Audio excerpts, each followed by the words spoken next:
On va parler, Stéphane, aujourd'hui d'une décision que vous venez d'annoncer, qui est celle de quitter vos fonctions de directeur général de Made in Soft. La première question qui s'impose, c'est qu'est-ce qui a fait que vous avez pris cette décision et que vous l'avez annoncée aujourd'hui? C'était somme toute très logique. Martine Vassal a souhaité me proposer de l'accompagner dans le cadre de cette campagne pour les municipales de la ville de Marseille. D'une, cette proposition me permettait de m'impliquer davantage à un niveau supérieur de ce que j'ai pu faire jusqu'à présent dans un cadre associatif avec Made in Soft. Et de deux, je considérais que c'était la personne idoine, de parce que je sais d'elle pour avoir travaillé avec elle, de parce que je sais de ses compétences propres. Et c'est pour cette raison que nous ne voulons pas porter ombrage à Made in Soft. Nous ne voulons pas créer de potentiels conflits d'intérêts. J'ai décidé de quitter mes fonctions de directeur général de Made in Soft. Alors, vous quittez les fonctions de directeur général, mais vous restez quand même au sein de l'association. Oui, parce que 11 années à développer l'assaut, y mettre un terme d'un coup, ça aurait été trop compliqué. Plus sérieusement, oui, évidemment, je vais rester dans l'association, mais il fallait que je m'écarte de sa direction générale pour ne pas faire obstacle, ni porter atteinte à l'éthique de cette association qui est indiscutable depuis sa création en 2003. Alors, vous êtes considéré un petit peu comme le poumon de cette association, hein. Vous êtes avec André Janero, le binôme qui depuis 2009 justement crée cette dynamique.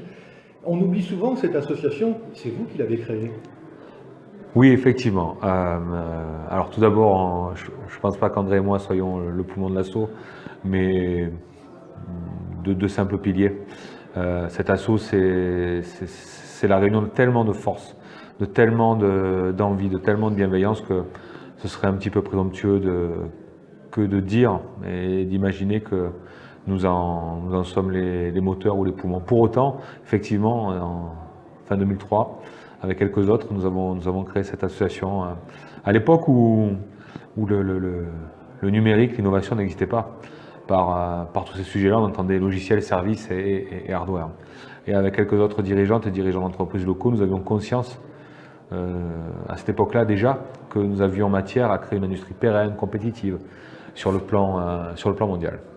C'est ainsi qu'est né Made in Soft. Vous êtes quand même assez fier de ce que vous avez créé, de ce que vous avez réalisé.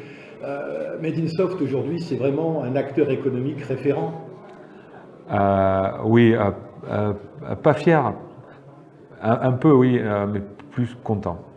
Très content parce que ça a été une formidable aventure dès le début. Des rencontres incroyables, des personnalités inspirantes, des réalisations, des lieux, des événements, de la croissance. Je vois aujourd'hui, 16 ans plus tard, des entreprises qui ont bien grandi, qui ont connu une vraie réussite, d'autres pour qui ça a été plus difficile. Mais tout ont en commun d'avoir participé à l'aventure de Made in Soft et ont en commun aussi que Made in Soft leur a apporté, un peu, beaucoup, moyennement. Et c'est pour moi un vrai plaisir que d'en voir beaucoup aujourd'hui qui sont développés aussi un peu grâce à l'association.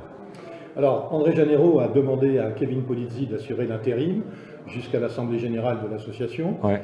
Qu'est-ce que vous avez à dire à votre successeur que vous connaissez bien?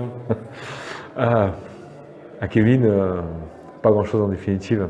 L'asso, il la connaît par cœur. Il la connaît comme plein d'autres. Cet asso, c'est avant tout une personnalité incroyable, André Janero. Une personnalité qui, de mon point de vue, n'a pas d'égal, par sa réussite professionnelle, par son humilité, par son courage et son honnêteté. Passer la main à Kevin, c'est finalement faire dans la continuité. Alors évidemment, nous avons des personnalités qui sont pas tout à fait les mêmes, mais nous avons des envies, des ambitions et une manière de procéder qui sont identiques. Et puis, Made in Soft, c'est une équipe. C'est une équipe soudée depuis des années, et ça n'est juste qu'une tête qui change dans cette équipe-là. Donc, je n'ai pas grand-chose d'autre à dire à Kevin que continue.